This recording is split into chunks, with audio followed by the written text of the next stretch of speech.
एक छोटे से गांव में रहने वाला एक बच्चा का नाम आकाश था। आकाश बहुत ही सरल और मस्ती वाला बच्चा था।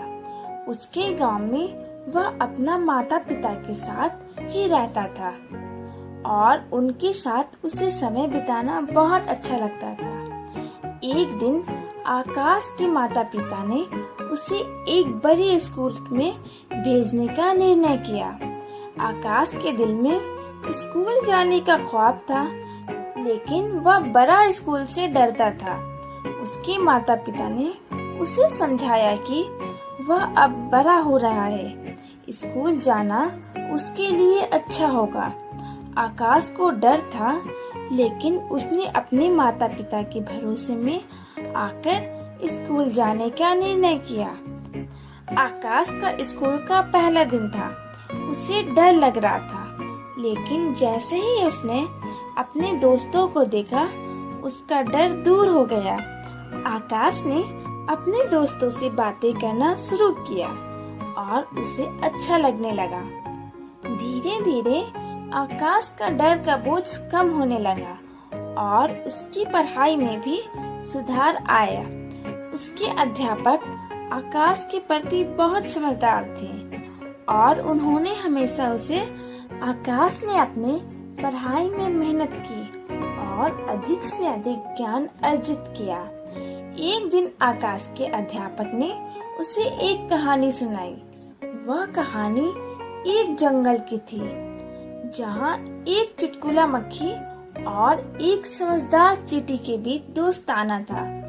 उस दिन से वह कहानी आकाश को बहुत प्रभावित करती रही। कहानी के अनुसार चींटी और मक्खी दोनों अपने अपने काम में मगन रहते थे, लेकिन वे दोस्त थे।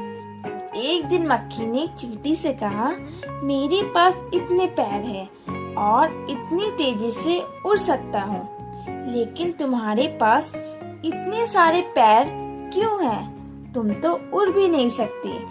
चींटी ने उसका मजाक उड़ाते हुए कहा, हाँ, मैं तो उड़ नहीं सकता, लेकिन मैं इतने पैरों का उपयोग करके चल सकता हूँ। मक्खी ने चींटी से पूछा कि तुम इतने पैरों का उपयोग करके क्या कर सकते हो? चींटी ने उत्साह से कहा, मैं तो उड़ नहीं सकती, लेकिन मैं इन पैरों का उपयोग करके पूरे जंगल को ढूंढ सकती हूँ। इस कहानी से आकाश को एक बड़ा सबक मिला। उसे यह समझ में आया कि हर व्यक्ति के पास अलग अलग योग्यताएं होती हैं और हर किसी का अपना महत्व होता है।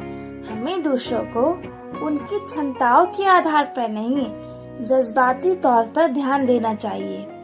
आकाश ने अपने इस नई सोच के साथ परीक्षा की मेहनत करते हुए बड़े अच्छे अंक हासिल किया। उसके माता पिता और अध्यापक उसके प्रति गर्व महसूस करने लगे। आकाश ने यह सीख ली कि अगर वह मेहनत से पढ़ाई करे और दूसरों के साथ मिलजुल कर काम करे, तो वह अपने सपनों को पूरा कर सकता है।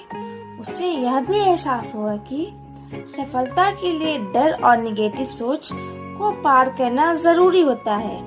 इस कहानी से हमें यह सीख मिलती है कि मेहनत के साथ सब कुछ संभव है और हमें अपने सपनों को पूरा करने के लिए डर को हराना होगा। इसी तरह से हमें दूसरों के साथ काम करना चाहिए और उन्हें सम्मान देना भी सीखना चाहिए। इससे हमारी सफलता में न केवल आत्मविश्वास बढ़ता है, बल्कि हमारे आसपास के लोगों के जीवन में भी एक प्रकार का पॉजिटिव इम्पैक्ट पड़ता है। तो बच्चों, याद रखिए, मेहनत और समर्थन से कुछ भी संभव है। अपने सपनों को खुद करने की प्रेरणा लें, अपनी क्षमताओं को पहचानें और सफलता की ऊंचाइयों तक पहुँचे। यही है एक सफल और खुशहाल जीवन का रहस्य।